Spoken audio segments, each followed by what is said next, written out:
You're listening to The Audit, presented by IT Audit Labs.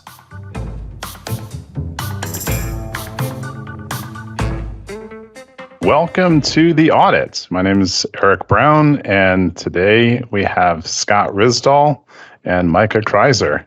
And we are talking about certificates and vulnerabilities in certificates. We're going to go through a bit of a demo here, and we'll see one of the exploits that Micah has found and identified. And Micah, maybe a little bit about yourself. You're a pen tester by day. Yep. So I work for a company based out of Iowa called Pro Circular. I'm a red team consultant, so I perform pen tests kind of as my day job. Awesome. Of course, the famous Scott Rysdahl. He and I hang out at IT Audit Labs and try to help companies get better. So, Micah, before we jump into this, a little of an aside question for you. As we work with different clients all across the board, one of the questions that's asked sometimes on the vulnerability management side, or I guess we could call them next gen AV or whatever the buzzword is that's popular today. What is one of the, or maybe one or two of the things that you may run into as a pen tester that you're like, oh no, that company's running X. It might be a little bit tougher to get through this pen test. Yeah, so Defender, like ATP, so the full paid version of Defender is very nice. That's probably one of the harder ones to bypass. And then all your big players, like CrowdStrike. Carbon Black is good too. With Carbon Black, their default policies aren't the best, so you do need to spend more time actually like fine-tuning it. I haven't touched Palo Alto's version too much in pen testing, but I would assume it's probably pretty good. But yeah, I definitely am a big fan of like CrowdStrike or Defender for Endpoint, the paid version. Thanks. Well, Scott, I'll hand it over to you. Yeah, so we have a few slides to share, hopefully nothing too arduous, about how certificates work in general, and then the exploitation paths that Micah has found. So let's jump in real quick with some overview. So certificates are a big topic, and they transcend any one vendor or environment, but this specific kind of family of vulnerabilities affects the Microsoft Active Directory certificate services, which is Microsoft's own built-in PKI or public key infrastructure. It comes included with Windows Server and Windows domains. You don't have to buy it separately from Microsoft. And it's available to deploy in a Windows domain environment as a server role. So, you would just spin up a new server and go through the normal wizard to install roles and features and go ahead and deploy your own PKI in a box, basically. One thing we'll run into in the rest of this conversation is that, when you deploy something like this, there's a lot of default settings and sort of default assumptions about how it's going to be used.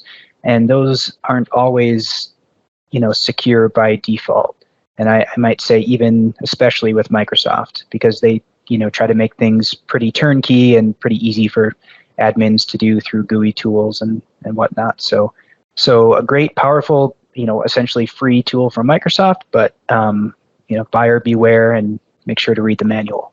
So a couple things we noted about certificates and certificate authorities like this one are that there's usually kind of a request or enrollment process for certificates. So before somebody gets one issued for whatever the use case might be, they have to either put in a ticket maybe and have an admin manually go through and generate a certificate, or if you want to automate it, there's usually automated enrollment methods that you can use. So a computer can just go out and say, hey, this is me.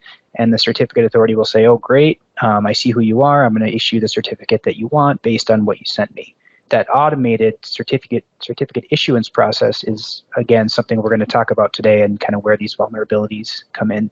The worst of these vulnerabilities that Micah is going to talk about a little more can be used to essentially take over an entire Windows domain.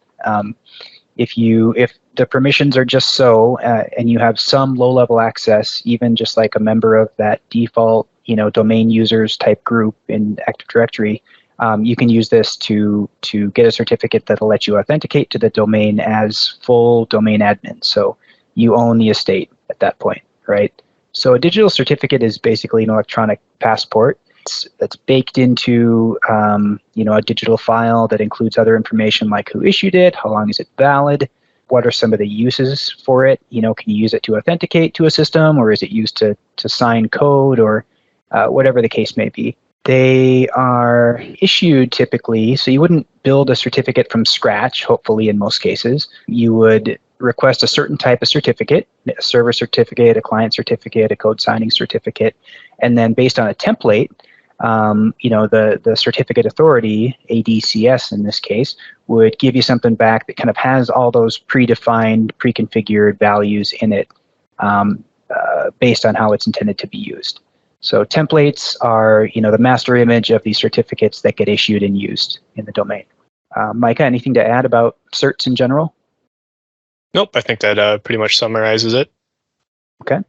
Question for you on if you didn't want to use Microsoft's PKI, is there another tool you could use, or if you're running Active Directory, do you pretty much have to use it?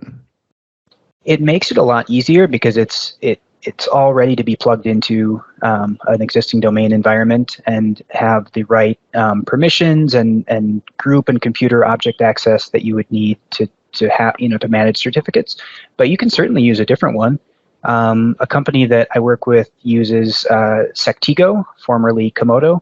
They have an enterprise kind of certificate authority as a service offering.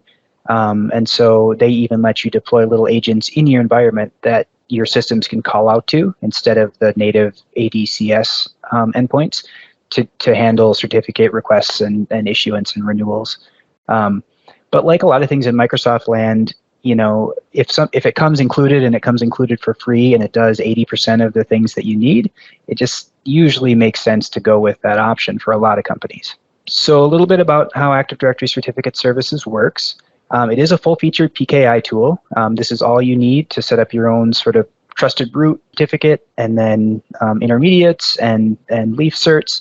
It can handle certificate revocation. So if you need to say that a certificate is no longer valid, it can publish that list and clients can query it. It's the whole CA in a box, like we said.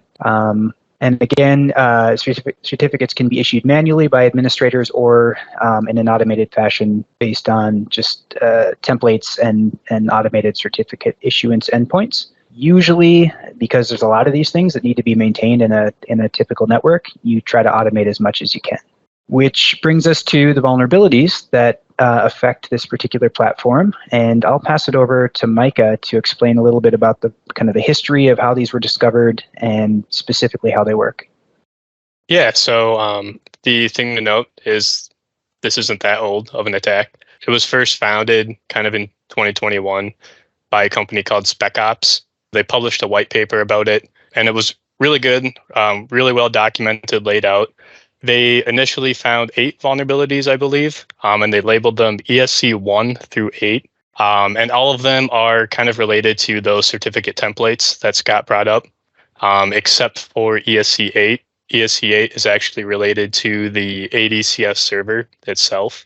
That has to do with HTTP web enrollment being enabled on the server. A lot of these attacks are pretty much from a normal user to a domain admin. ESC 8, the web enrollment one that I kind of mentioned, that one is actually from an unauthenticated user to, depending on which password hash, it's a relay attack. So you need to have somehow captured someone's password hash. And instead of cracking it, you can actually relay it to the ADCS server itself. So whatever password hash you captured, that's the password that you're going to, or that's the user that you're ultimately going to compromise. But if you have any like service account password hashes that are going across your network or anything like that, those are the accounts that can be compromised. In our demo today, the attack that we're going to be performing is actually ESC 1. So that is assuming a authenticated user has enroll rights, and they're actually going to enroll a certificate of authentication for a different user. In this case, it's going to be the administrator account, so the domain admin of the whole domain. And Mike, are these more theoretical attacks, or have you done these in practice during your pen test assessments? Yeah, so this is kind of like the new, I would say, curb roasting. So like a lot of companies, you kind of come into a pen test, you might run like a curb roast, and that used to be like the easy win. But a lot of companies have curb roasting kind of locked down. So I would say this is kind of the new easy win that the pen testers are kind of doing, especially because you can go from, in most cases when you find these, from any authenticated user straight to domain admin. The two main ones that I find are ESC1 and ESC8, which is why I chose to demo ESC1 today. So that's cool. All right. Do we want to dive right into the demo, Micah? Do you have that ready? Yeah, I can share that here. Let me know when you can see. I got it. Yeah, so in this example, this is just a Linux box that's just plugged into the domain. So you can just think of like any type of box that just gets plugged in. It's not domain joined, which is kind of another reason why this exploit is so critical. First here, I'm just going to run a command. It's using a tool called crackmap. That's just going to show that I'm currently not a domain admin. I don't have domain on the domain controller. Next, we're going to be using a tool called certify. We're going to be running the find vulnerable command that's in that tool. That's going to scrape the ADCS server looking for these vulnerable templates for us. So kind of right at the top here, that's actually the CA information. So like I said, with that ESC8, if you are vulnerable to it, that's where you're going to find the information about it. It'll be displayed in that section. And then kind of the second section here are going to be the certificate templates. And this one is a template called vuln-temp1. I'll kind of highlight the sections here. So each of the ESC vulnerabilities, they each have like a certain requirements or like checkboxes that I have to meet to be vulnerable. So with ESC1, it obviously needs to be enabled. So any of these certificates need to be enabled for an attacker to use them. So that's one way to, if you do have a vulnerable template, going in there and disabling it is a solution. It needs to be for client authentication because that's what we're trying to do. We're trying to authenticate as a different user. And then the enrollee supply subject, that's where the vulnerability kind of is. That and the fact that manager approval is disabled. So that basically means and enrollment rights down there is domain users. So what that's saying is that any domain user can enroll a certificate of authentication for any other user on the domain.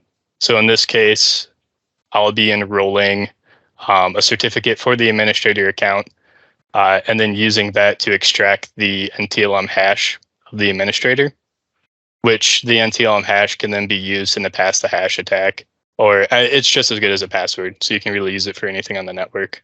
Could you go back just a little bit and explain what subject supplies or enrollee supplies subject means? Because that's really key, I think, to why this particular one works. That's the ability. So that's giving the ability for those users to supply that name. So saying like, I want to authenticate or I want to request a certificate for the administrator account, even though I'm not the administrator. So that's that line that kind of tells that to happen. Yeah. So going back to our like passport example, this is sort of like if I could order a passport from, who is it, the Department of State or something, and I just said, my name is Joe Biden, right? And they would just say, oh, cool, your name is Joe Biden, huh? Here's your passport for Joe Biden, and all of a sudden I can walk into the Oval Office or whatever without another question being asked. Is that? And one thing to note, so on the issued certificate itself, you will see that the user did supply a name. So that is one way that when you're kind of auditing for these, if you think maybe there are certificates out there that maybe have abused this attack, that's one way to kind of audit for it. It's kind of a manual process because you have to look at the certificates. But then there it should say which user requested it and then what they supplied for a name. So. Cool. And why would you have that set to true in any environment? What's the purpose of that? It's a good question. I don't know if you've seen that on the blue side, Scott. Yeah, so it's just kind of common. It's a common way to do certificate issuing when you want to automate the whole process. So let's say that you wanted every client device, every laptop in your organization to get a client cert, right?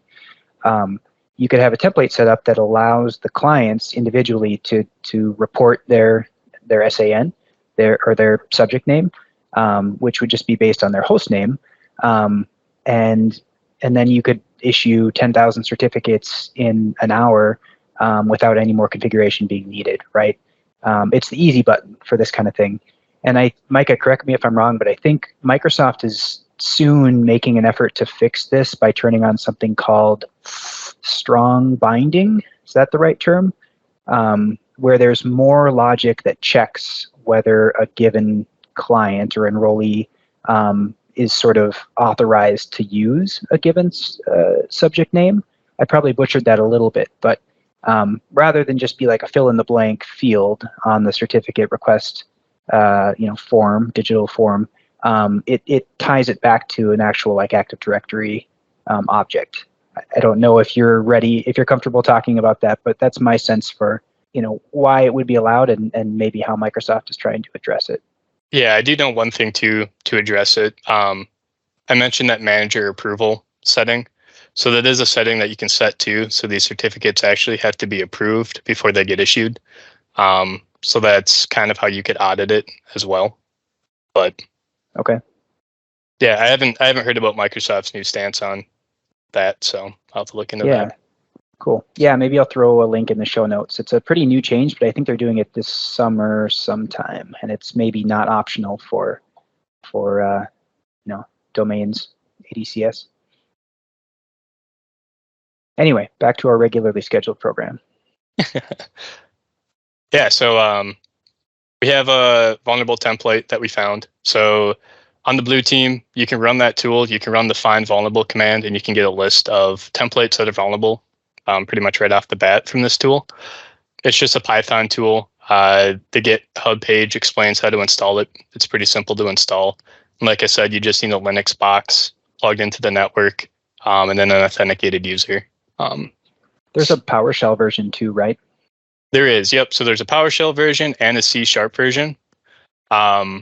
The PowerShell version and the C# version will both set off whatever AV provider you have. So depending on your environment and depending on what resources you have access to, sometimes spinning up like a Linux VM on your host and doing a quick scan of your network is a bit easier. But yeah, there's definitely tools out there for Windows as well.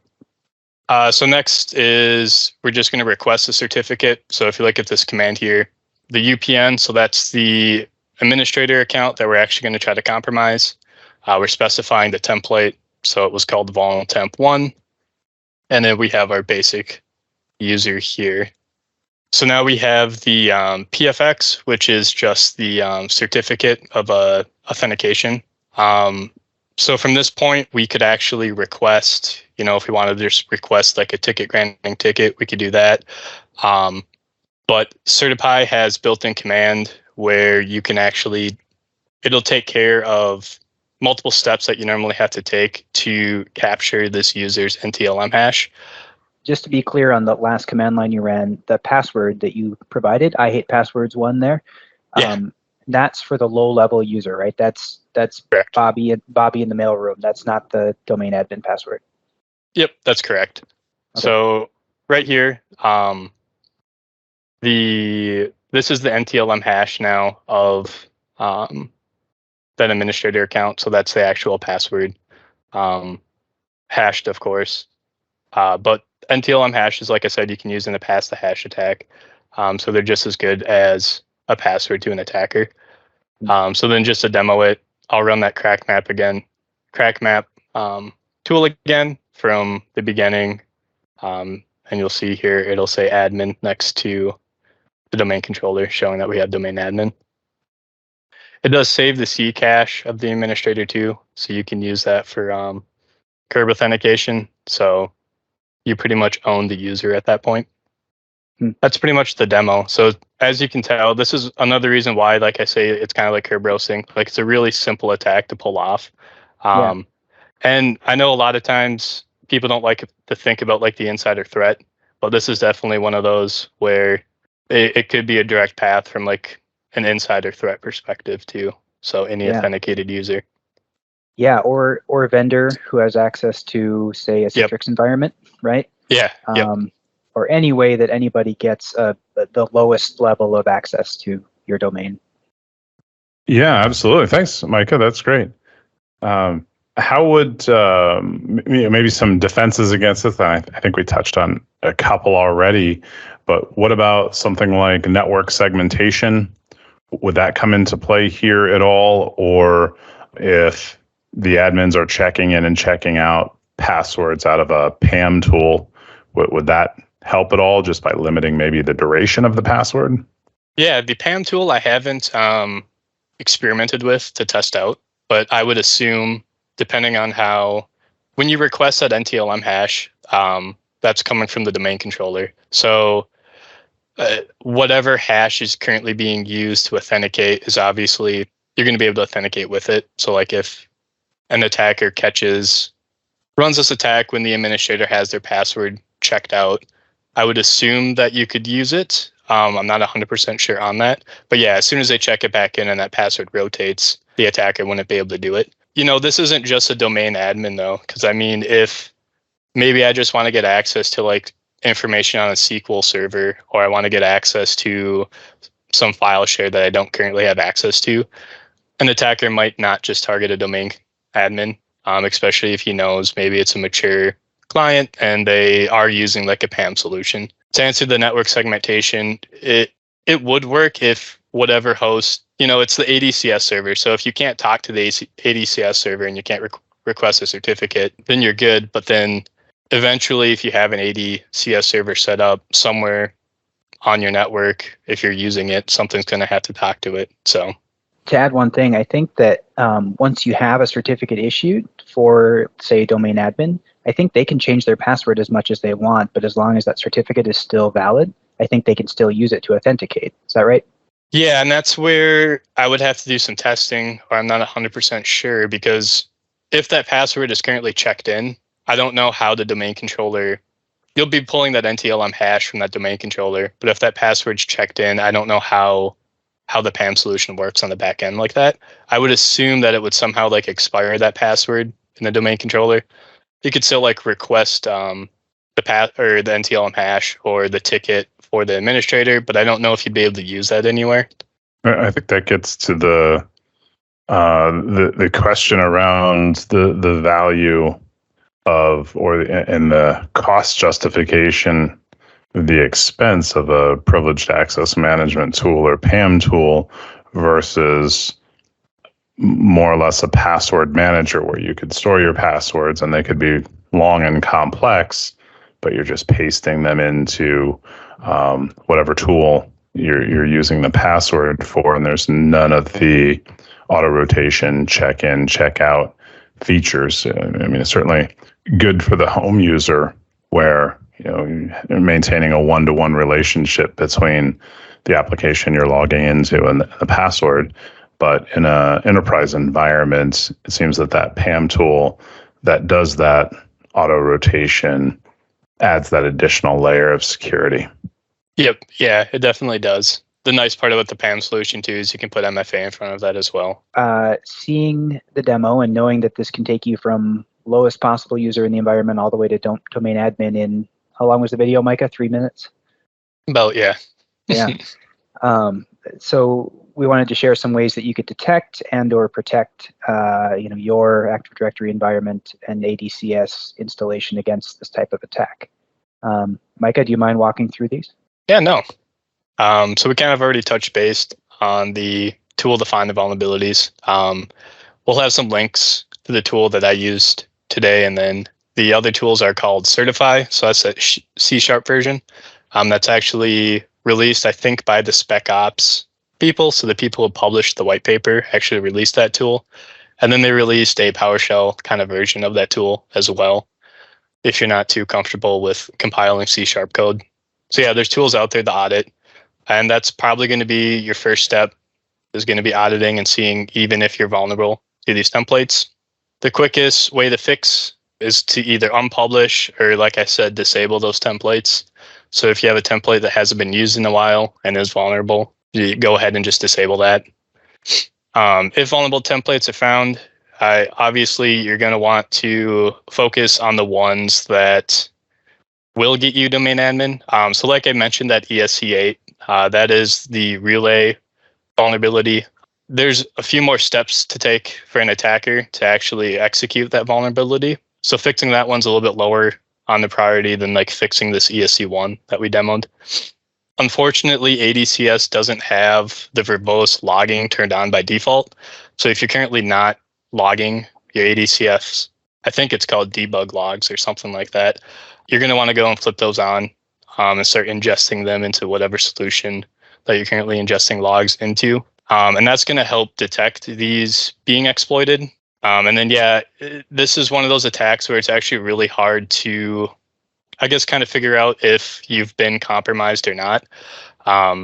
So I kind of recommend just reaching out to like an incident response team to investigate if you do think that you have been taken over from this type of attack. You can look at, like I said, the issued certs, and you can sit there and dig through them and see if maybe like an ESC1 took place. But some of the other ESCs are kind of harder to detect, and especially with that logging being turned off by default. If you don't have that turned on, you're going to be missing a big chunk of the picture. So it's interesting that you bring up that insider threat piece with these. We always think about attacks trying to go for a privileged account and then being able to operate at that privileged level. But from an insider perspective, if someone in one department maybe wanted to gain access to protected information, they wouldn't need to go through the steps of gaining admin. They could just essentially get the privileges of another user in that department where they wanted to see data from. Mm-hmm. So that's kind of scary from the perspective of, one, detecting it, but then two, reporting on it, where there's that due care of data and a reporting responsibility if someone gained access to that data that wasn't authorized to do so. Yeah, I think so. The backstory of how we all ended up here today, really quick, is that Micah did some work for a client of ours, Eric, found a couple of these vulnerable templates, and as his proof of concepts, he took over the CISO's account just for fun. She wasn't a domain admin, or maybe she was, I forget, but you can pick and choose once you find the right vulnerable template who you want to be. Yeah, they kind of play off the insider threat too. One kind of thinking exercise as well is like, what if I paid a help desk employee $10K for access for 30 minutes or whatever? So yeah, there's definitely, I think the insider threat's definitely a bigger threat than most companies are probably aware of. But cool. I think all we have left is some links to resources, and we can throw these up on the when we post the episode, right, Eric? But we've got the white paper, at least one of the tools that Micah mentioned for auditing and or exploiting these vulnerabilities, and then some general guidance from Microsoft on kind of what ADCS is and how to secure it, how to implement it securely. And maybe a last question for you, Micah. Any projects that you're working on or anything that you wanted to call our attention to? Nothing from my end, no. Yeah, it's almost summertime, so I guess I spend more time outside now. Nice. All right. Should we wrap it up? Sounds good. Yeah. All right. Well, Micah, thanks for joining us again today. I'll note that this is the second time we've recorded this episode, and I think we did a much better job this time of being professional about it.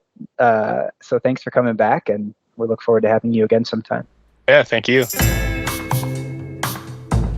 In the current technology landscape, managing risk among other operations can be incredibly challenging. Let IT Audit Lab's experts provide a detailed, thorough examination in preparation for your upcoming audit. Contact us to learn more.